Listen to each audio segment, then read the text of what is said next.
Okay, folks, I think we're live. Sorry I'm a few minutes late. I am streaming today from YouTube only, and I'm hoping this is going to make it a bit better for chat, because I was going via StreamYard, which allows me to stream to a few places, but I think it's not quite as good because it tends to add a delay with the streaming. So you can put a message in the chat. Let me just see.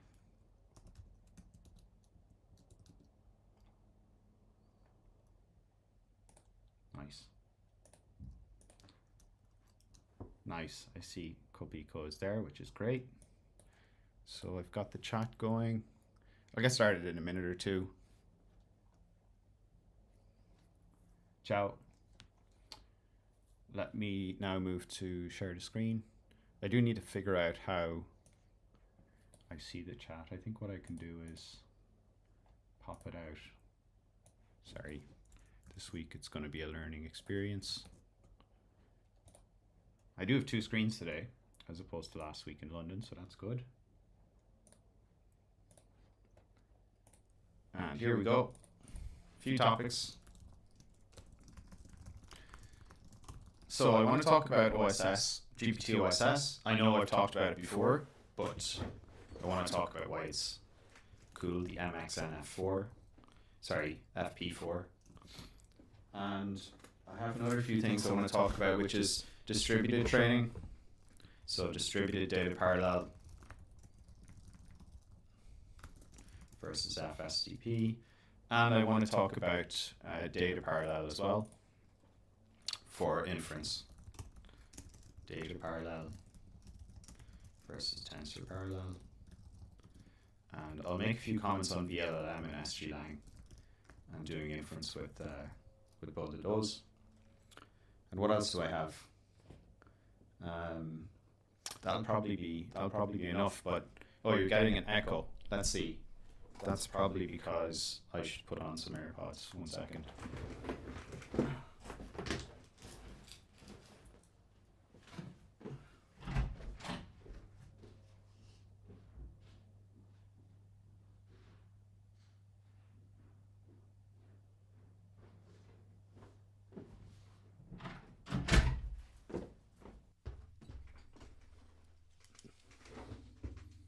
Okay, let me know. Let me know if that's any better there on the output. I actually don't have any audio it's playing, so I think this should be good.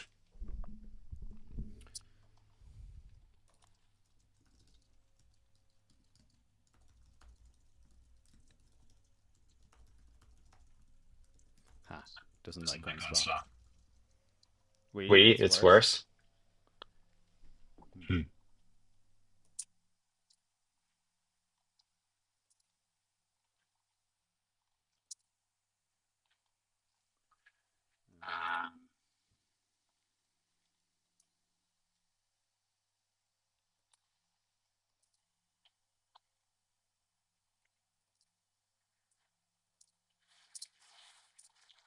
Let me see, what else can I do here?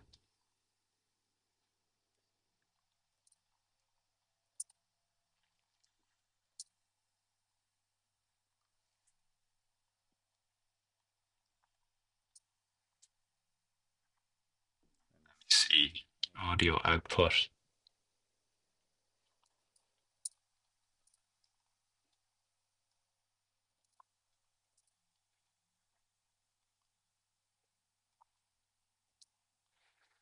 I wonder if it's because it might be pushing the audio from this other stream. Okay, how's that now? Let me know if that's any better. That should at least cut the other input that's there.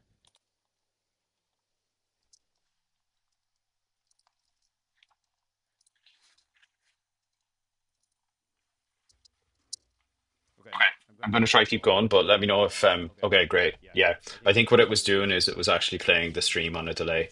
So that's great. All right, so we got started. I want to talk a bit about GPT OSS and training it, and then I want to talk about training and some different ways to train using either transformers or else Onslaught, and why you would use one or the other. I then want to talk a bit about inference and when you might decide to use data parallel versus tensor parallel. So we've talked a bit before about the OSS model. We can check it out on Hugging Face here. I'll go to the 20B model. Now, normally with a model that's this large, 20 billion parameters, there's no way that you're going to fit that on small devices. Um, because typically with 20 billion parameters, you're going to need to have, if you're in 16 bits, that's going to be about 40 gigabytes. So the kinds of GPUs that you're going to fit that on, if you go to RunPod and if you check GPUs here, you're going to be able to fit that. Let's try start a new GPU. You're going to easily fit it on a B200. By the way, I would love to do more on B200, but generally a lot of the libraries are not really ready. So you encounter issues. So when I'm doing fine tuning or inference, I end up using a H200 nearly all the time. And that's because it's got the largest VRAM and the highest flops. But yeah, going back to the OSS, if it was in 16 bits, you would fit that easily on a H200. You would even fit it on an A40, which is good value. So that's got 48 gigabytes of RAM, of VRAM. Now, if you were at 40 just for the weights, that's leaving 8 gigabytes for KV cache, which is maybe not a whole lot. But you're going to fit it on an A40. You're not going to fit it, for example, on any of the RTX, smaller RTX A4500 or the 5000 or the 4000 or the 3090. You're not going to fit it if it was in 16, if it was in 16 bits. But OSS is not in 16 bits. I think maybe the attention is, but the MLPs, so the experts, the multi-layer perceptron experts, they're in 4 bits and they're in a data format that's called MXFP4. And yeah, the reason why this is kind of beautiful is because it's able to get good accuracy, but only use 4 bits. And the way it does that is because it's kind of hierarchical. So I want to say a few things on this. Let me see if I can create a new slide here. MXFP4. So just as a side note here, the support on GPUs, the older GPUs will generally support things like float 16. So float 16 would have been supported by, say, the T4s, which would be in Colab. Anything older than that, it's of course supported on anything like Ampere, so an A100, H100. Then you have Brain Float 16, which is not supported on the T4, and that's why a lot of the time, if you're running in Colab, there are things you can't do, like flash attention, for example, but also you can't use bfloat 16. So this is supported here. It's also supported on the Lovelace, so L4s, for example, BrainFloat 16. And actually, I think Lovelace comes after Ampere, so it's a generation afterwards. And then you've got FP8, and FP8 is only supported as you go from Lovelace onwards, B200 as well. Now, pretty much up until last year, even this year, models are going to be trained and the final weights are going to be in BrainFloat 16. And often it would be common, so you would train like this, but then you might quantize afterwards, after training, so post-training quantization to FP8 for a speed up. And typically the FP8, it would give you a speed up without having much loss of quality. So it would make sense to train in BrainFloat 16 and then you would quantize to FP8 because that's going to give you better speed. And FP8 for inference, it's actually only supported on these architectures. So it's not going to compute in FP8 if you're on older architectures. But actually, you can run FP8 quants on older architectures like the A100. So on the A100, what it will do, it will dequantize on the fly.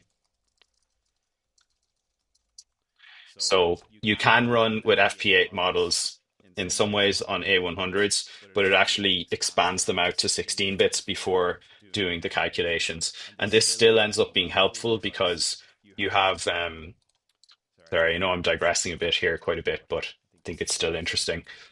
If you have your GPU and you have an oversimplified model of the GPU, so let's say that you have the inner cache here of the GPU, and then you have the VRAM. So let's say you have the VRAM out here. This here is your VRAM.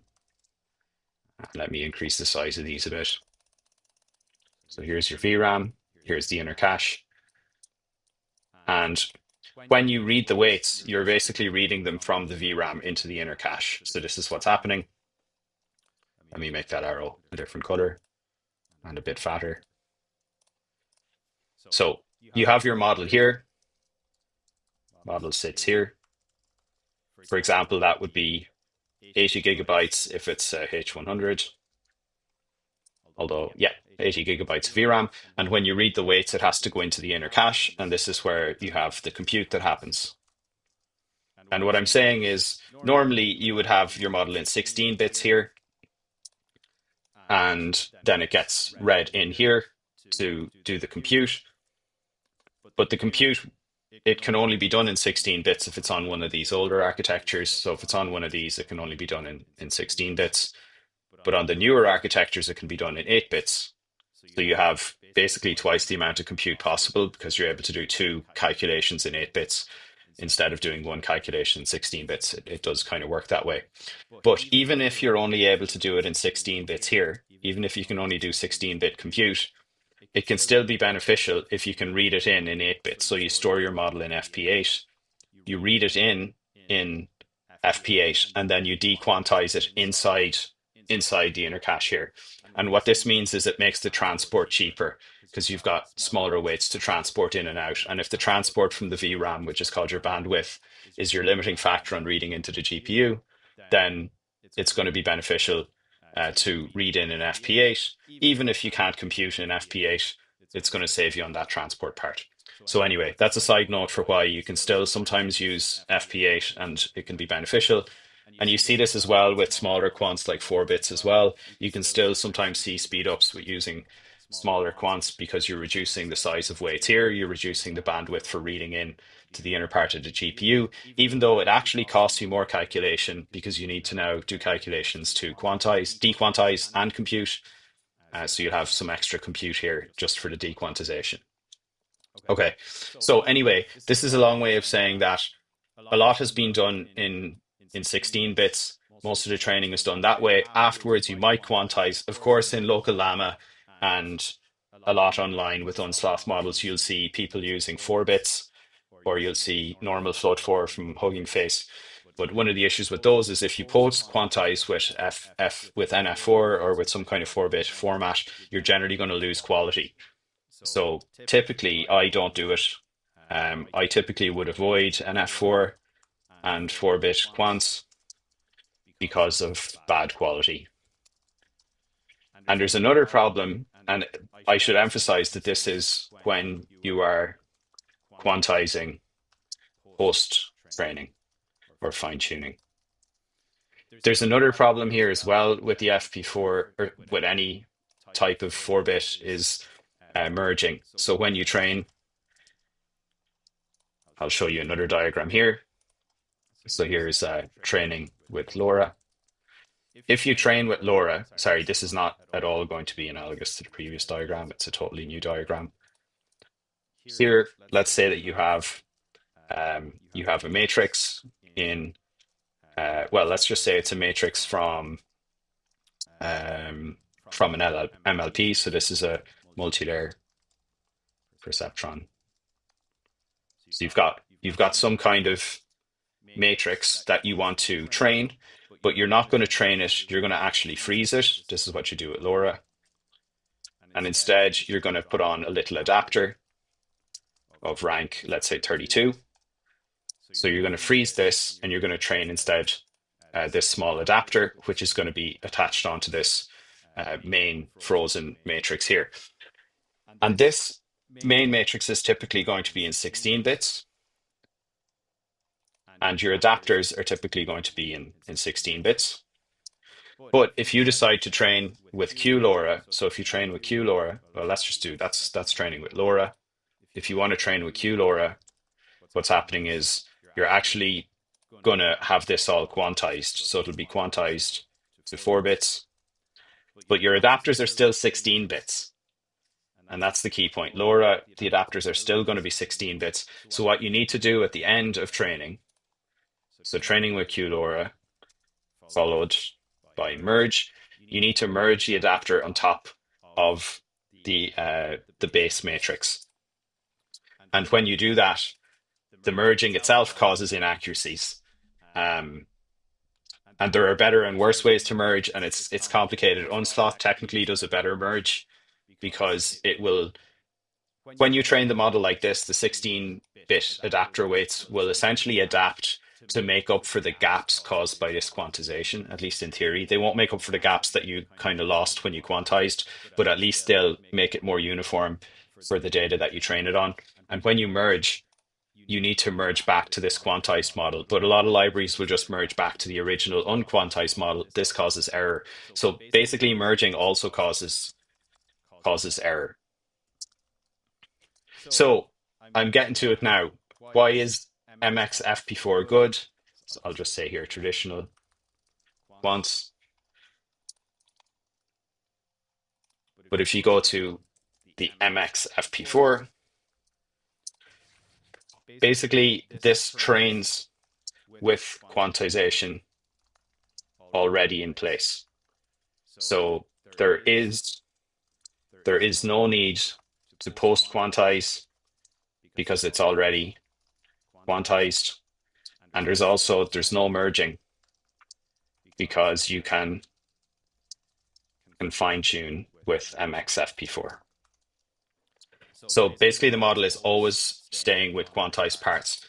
And the further thing that's interesting with MXFP4 is that the quants, if you have a series of weights, you are using 4 bits on them, but you are also storing a scale. So I'll just try and draw this out here. But basically you have quantized values, but for each group of quantized values, and this is going to be very approximate here. Let's say I just have different matrices here that are all quantized. What I'm going to do is I'm going to store additionally some scales. I'm going to call this quantized values A, B, C, and I'm going to store some scales here for A, and the scaling factor for A could be like 16, 17x, B could be 34x, C could be, I don't know, some really big scale. So I am getting a lot less precision here on the quantized values, but because I'm additionally storing some scales, and it's actually more complicated than that. It's storing maybe a max value and then a min value for each of these groups. So on a group basis, it's storing some scaling info. So a lot of the drawback of being quantized, which is that you have a lot less discrete values to represent each number, a lot of that is counteracted by the fact that you store scaling values that allow you to give much more range to each group.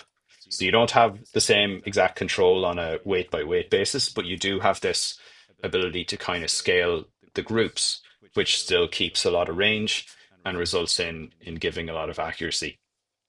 And another way to think about it is it's kind of it's almost like a fractal approach. So you can think of it like here I've got some groups of weights, and then above this I've kind of stored some information around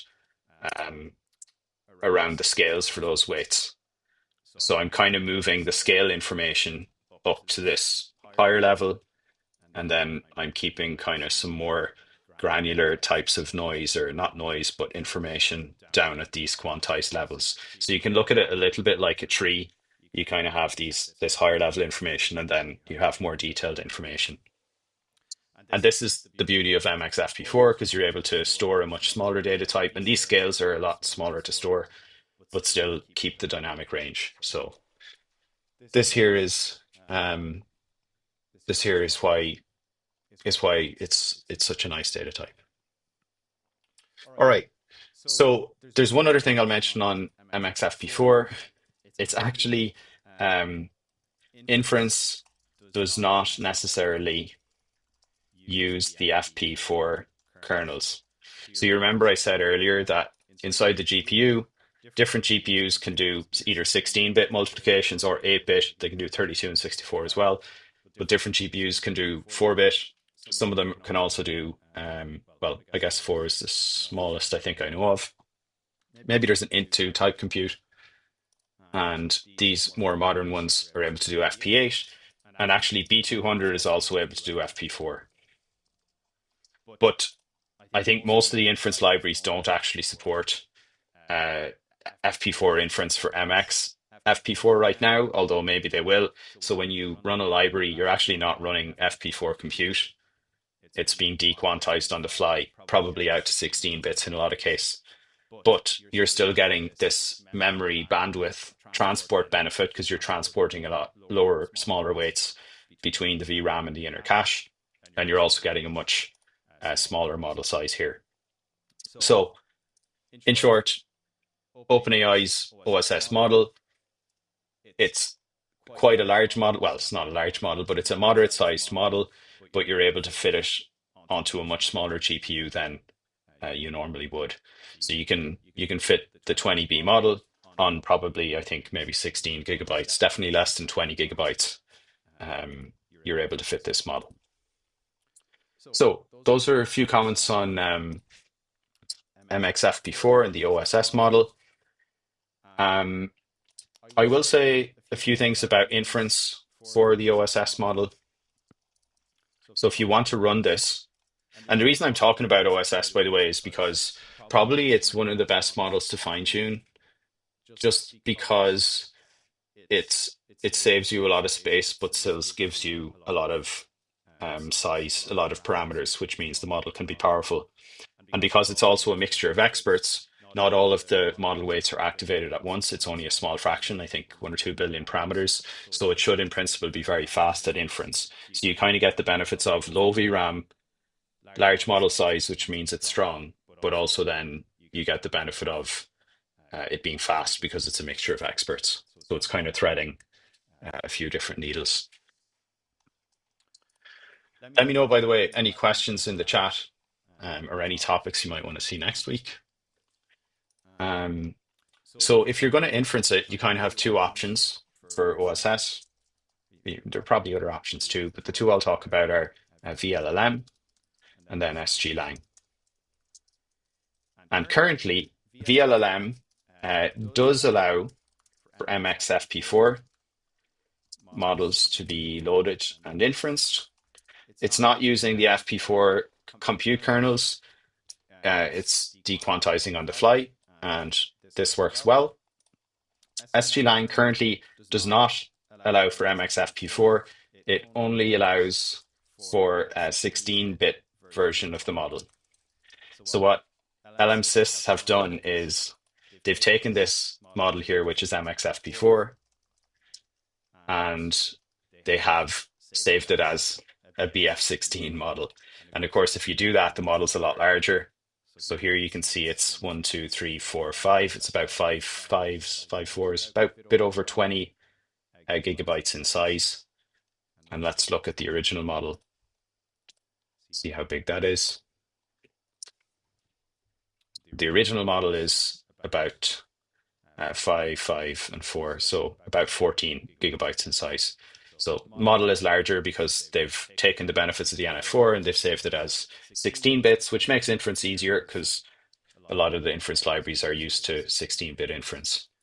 But MXFP4 is coming very soon, and there's a pull request that is open. I think it'll get merged fairly soon, and SGLang should allow for that.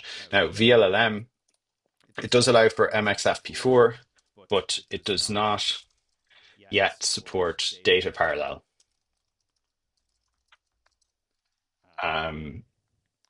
So let me talk about data parallel. and where that comes in. So if you're running inference and you want to figure out, let me just duplicate this, data parallel versus tensor parallel. Let's say that you have one GPU. I'll just take this here. And let's say that, for argument's sake, it's a H100. So H100. And you're running inference on this GPU, and you want to increase the throughput. So maybe you have a certain amount of throughput coming from the H100. Maybe you're operating with, I don't know, concurrency of 64 concurrency. So you've got 64 requests being handled at once. And let's just, this number is probably wrong, but let's just say you've got 3,000 tokens per second of output. And the question you want to ask is, how can I get higher throughput? And the answer depends on whether your model fits in one GPU or not. If your model fits in one GPU, then one of the simplest things you can do is data parallel. It's where you take two GPUs now and you simply clone what you're doing on each. And so now you should in principle be able to just double your throughput. So this is data parallel. You just run two replicas. And what data parallel does under the hood, whether it's vLLM or SGLang, is that it manages the flow of requests so that they're balanced between these two here. So you basically have this router that's going to manage the requests and send them either to the left or to the right so that they keep both of these GPUs busy. And essentially it should double your throughput. So when I say data parallel is not supported, well, it's not supported yet in vLLM for MXFP4. Now, one other note on vLLM is that normally there's two versions of vLLM. No, actually, good question. Kopiko's saying, do you have to build your own router? No, the router is built in. It's built into the inference library. So whether you're on SGLang or vLLM, it wasn't the case on vLLM until recently, but it is built in. And this is actually what I was going to say. There are two versions of vLLM. There's V1, which supports data parallel, and then there's V0, doesn't support data parallel. So yeah, that's a factor. I'll just say DP. That's a factor to take into account. So basically, you always want to do data parallel if you can, because of the following. There is no transport between the two GPUs. There's none of this. Let me get how do I get a 2-hour connector? Go like this. So this here is transport between the two GPUs. Let's put an arrowhead like this. Make it a bit fatter. Change the color. So this does not happen in data parallel. There is no transport between the two GPUs. And that's good because that is something that tends to slow up inference. And if you do have transport between the GPUs, now it matters how they're connected. And they can be connected in a few ways. They could be connected by Ethernet, very slow. They could be connected by NVLink. They could be on the same board, like SXM type GPUs if you see H100 SXM. So that'll be very good, very fast. But if you're working with, say, A40s, let's just look here. Say L40s, if I want to spin up two of them, okay, there's not a lot of availability. Or an A40 like this, I could spin up 10 of them, or any of these RTXs here. These are not connected with NVLink, so it's going to be a slow connection between them. And so you're always going to prefer to try and operate data parallel. Now, when can you not do data parallel? You cannot do data parallel if the model doesn't fit on one GPU. If you have a model, let's say my model is going to be a green square like this. This is my model, and my model is bigger than the GPU. That's not going to work. And so I have two ways to split the model. I can do what's called tensor parallel, or I can do what's called pipeline parallel. So if I start off and I do tensor parallel, in tensor parallel, it's easier actually if I just show how to stack the GPUs. Basically, I take one GPU. Well, let's actually do pipeline parallel first. I basically put the GPUs in series like this. So this is pipeline parallel,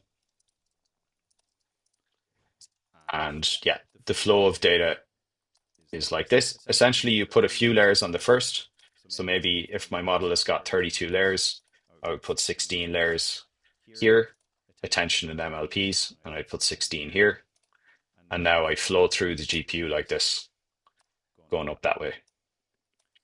And yeah, this works well. It means that I have twice the amount of memory available. So if I had 80 per GPU, I can stack one on top of the other, and that's going to give me 160. So I've now got a lot more VRAM to fit the KV cache and to fit the model. So this is going to be good, but there's going to be a delay because the time it takes is going to be the time now to get through one GPU and then get through another GPU. So you'll have this increase in the time to first token because you got to get through both of those. And again, you can see there's a connection now between the GPUs. So it will matter what type of connection you have. If you just have A40s or something, A5000s, the connection is going to be slow. If you have H100s, A40s, A100s, the connection is going to be fast. And that may not be so much of an issue, but it's going to be an issue if you're not using, say, something like NVIDIA Link. And here's a H100 NVL, here's an SXM. These are all going to be pretty fast. PCIe is going to be not too bad, but not as fast as the NVL or the SXM. So that's pipeline parallel. And then the last one is tensor parallel, where you can put one GPU beside the other again. So same thing again, except this time we're going to split the matrices across the GPUs. So the way to think about this is if you have a model, let me just copy that, it'll be easier. I'll go back to my model. These are the GPUs, and then let's put the model as being green again. So here's the model. I'm going to split the model kind of vertically. So half of the model is going to go on the right GPU and half is going to go on the left. And you can think of the matrices being split into columns. And what's going to happen now is we're going to have transport across the two GPUs. Let me see if I can get my arrow from earlier. I deleted it. So here we're going to have transport going in both directions across the GPUs. And again, the question now matters of, do we have GPUs with slow connections like the A40, or do we have GPUs with faster connections, which is going to mean this is not so much of a deal, a big deal. Yeah, so you can kind of think of it, if you had numbers, I'll just draw them as circles here. Essentially, you're going to do something like this. Let's now copy these. Copy these. So this is a little bit what it looks like to have tensor parallel. I think I need to get over this. Essentially, you're splitting your matrices so that half of it happens on this GPU and half happens here, and then you have to accumulate the result. But it's part of all the layers are on each GPU. And so you have this kind of crosswise. Now, the benefit of tensor parallel over data parallel is that at least you don't have to go through multiple GPUs in terms of depth. So you don't lose as much in terms of speed. And it allows you still to fit a bigger model, because if all of these weights here together didn't fit in one GPU, now you can split them across two GPUs or even more GPUs. So generally, if you can't fit in data parallel, you generally want to do tensor parallel, but tensor parallel is going to be really bad unless you have good connections like NVL, like maybe PCIe or SXM. That's going to guide you. And then if you do tensor parallel and you still don't have enough VRAM, you can start to consider pipeline parallel. And the reason why you can maybe get more sequences through on pipeline parallel, not in terms of token generation speed per sequence, but total throughput, is because in tensor parallel, you have to maintain KV cache a lot of the time on both GPUs or all GPUs. So you can have duplicate information, which takes up more KV cache, whereas in pipeline parallel, it's a clean split across layers. So the KV cache for the first layers will only be on this GPU, and the KV cache for the last 16 will only be on this. So it's getting kind of technical, and it depends on a lot of other factors too. But sometimes you can end up reaching higher throughput by using pipeline parallel than if you're using tensor parallel. But broadly speaking, you want to do data parallel. vLLM supports it now with V1. SGLang supports data parallel. There's no like V1 or V2 with SGLang. It just supports data parallel. V0 does not. Unfortunately, data parallel is not supported for the MXFP4 models on vLLM, so that is a little bit of a drawback, but it's supported for a lot of other models. I'll also note that V1 of vLLM is not supported on, say, Colab or Turing architecture. It's only supported on Ampere and onwards. I think SGLang, I don't know if it'll run on Turing. Actually, I think it will. It'll find a fallback for attention that should work, but it'll work better, of course, on Ampere or H100s. So yeah, there are a few notes on data parallel versus tensor parallel. I just want to say a few things about training. How are we doing on time? We've got about 10 minutes left. So there's this same concept then of splitting your model when you're training as during inference. So during inference, you've got data parallel, tensor parallel, pipeline parallel. And then during training, you've got, let me just draw out a slide actually, because I can show kind of the analogy between those.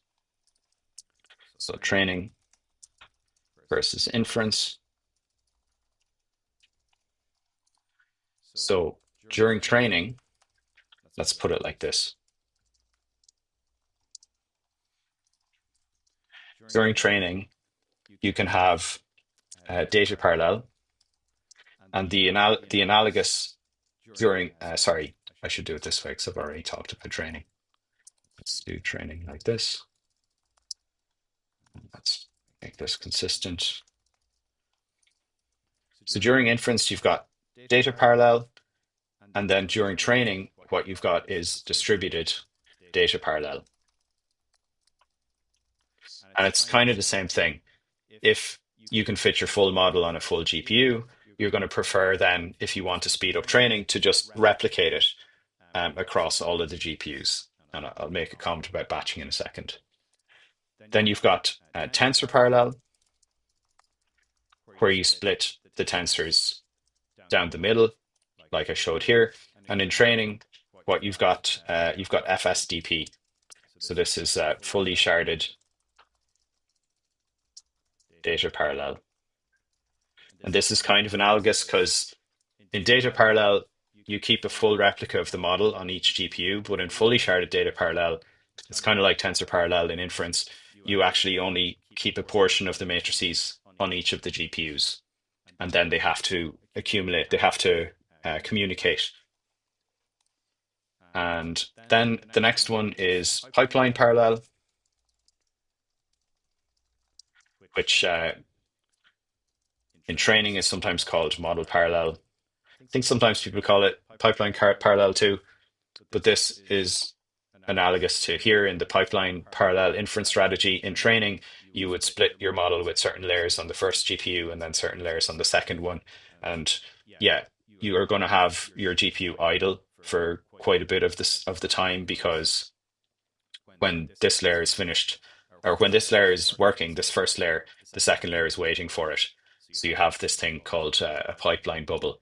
Now, you can kind of be smart, and when you're setting up training, you can start to kind of parallelize things like this, and you can kind of stagger things if you have this many GPUs. So you can think about staggered GPUs, and if you've got more layers, you can kind of work it out so that your pipeline has only got a small bubble in it as it works through this staggered set of layers.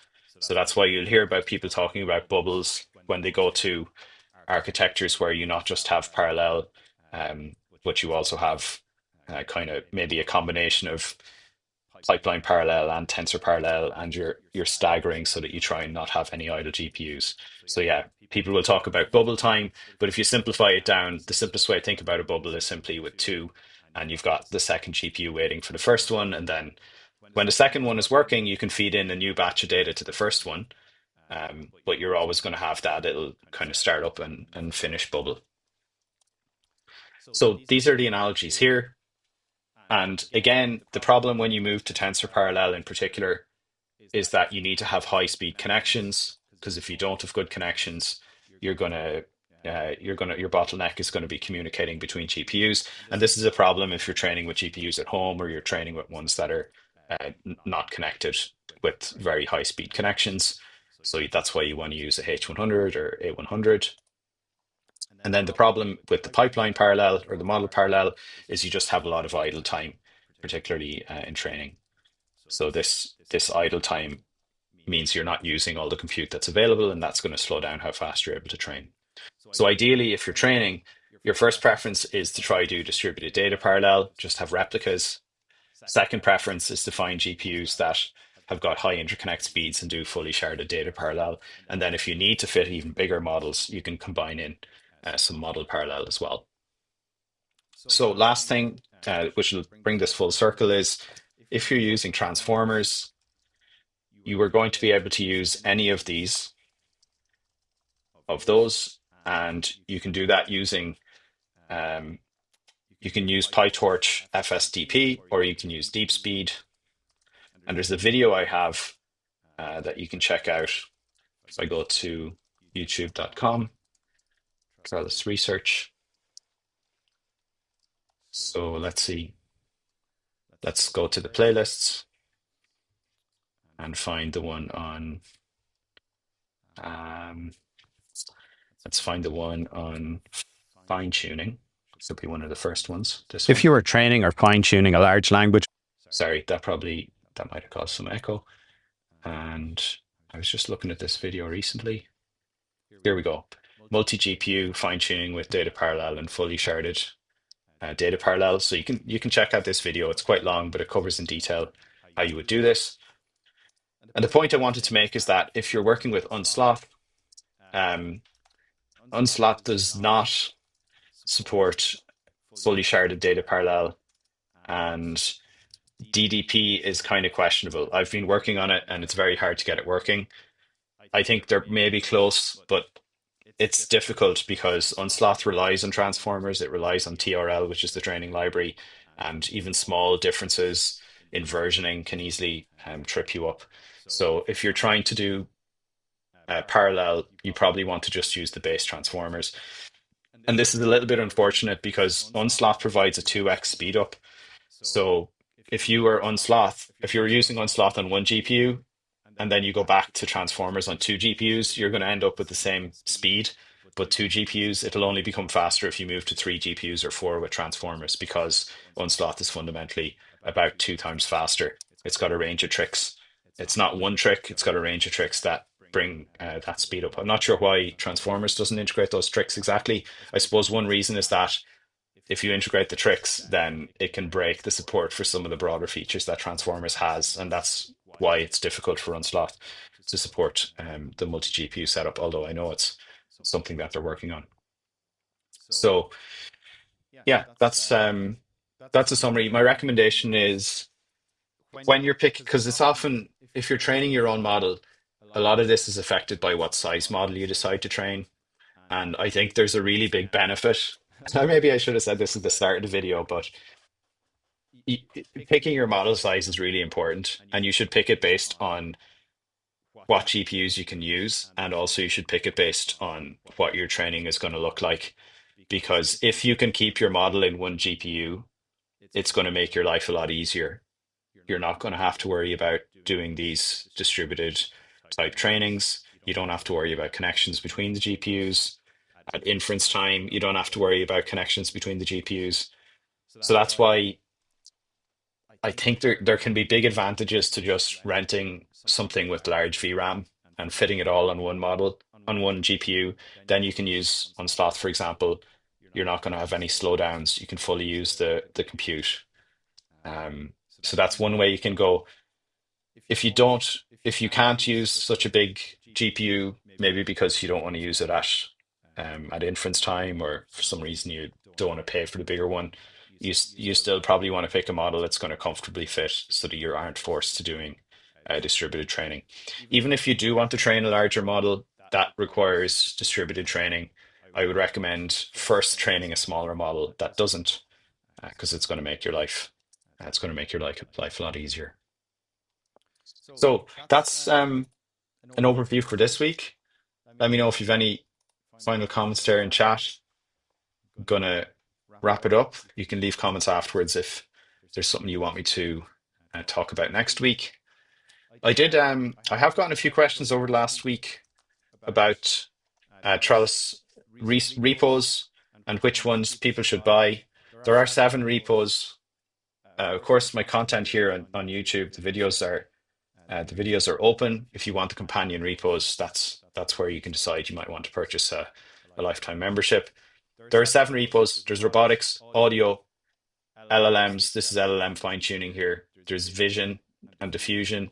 This is multimodal models, but also diffusion models. Then there's evals, there's time series forecasting, and there's inference. If somebody is trying to train a large language model, there's going to be 3 repos that are relevant. There's the fine tuning one, which is this one here, training and fine tuning. There's going to be the inference one, which is for deploying servers, and then also evals is relevant. So these are kind of your bread and butter, the training, fine tuning, evals, and inference. Then it really depends. If you're going multimodal, you might want the audio one if you want to train text to speech or speech to text or end to end. Or if you're going vision, you might want the vision one. And then the time series and the robotics ones are quite specialized. So yeah, that's it on the repos available. Also on YouTube, the way I work it on YouTube is I record videos and I put them out. I actually upload them early, usually about a week in advance. And there are 3 tiers that people can subscribe at. I don't know if will I be able to see it here? Yeah, we've got a list of members. Let me see what happens if I join. Yeah, great. So there's 3 tiers here. If you're supporting at the Explorer level, that means that you get early access to the shorts that I put up. If you're at the attention seeker level, you get early access. Once I upload, you'll get the full long videos. And if you're at the transformer level, you'll get all of that. Plus, you'll also get some random extra content that I upload. I might considering uploading some kind of short bonus on ArcAGI work that I'm doing. So that's how it works in terms of memberships, if you wanted to understand. All right, question here from Kopiko on, I'm sorry, I'm probably not getting your name right. Is there a way to build the data parallel for models like Whisper? Yeah, I think you could probably just inference Whisper straight up using vLLM and run it in data parallel. I have a video on Whisper. If you check it out here, Whisper Turbo Trelis. Yeah, this video here, it explains inference, and I think probably I know I explain how to use faster Whisper in it. Let's just quickly check. See, my memory's not good enough to remember. Yeah, there's a faster Whisper server. Yeah, I'm not actually sure. You could, worst case, run multiple replicas and route between them, but that's really a bit of hassle that I prefer to avoid. There may also be a way to run Whisper. I don't know off the top of my head with vLLM, and if you can run it with the V1, then you will be able to run it model parallel. So, all right, folks, that's it for this week. I'm going to have to get a bit of late lunch here. And yeah, let me know if any questions in the comments. Cheers.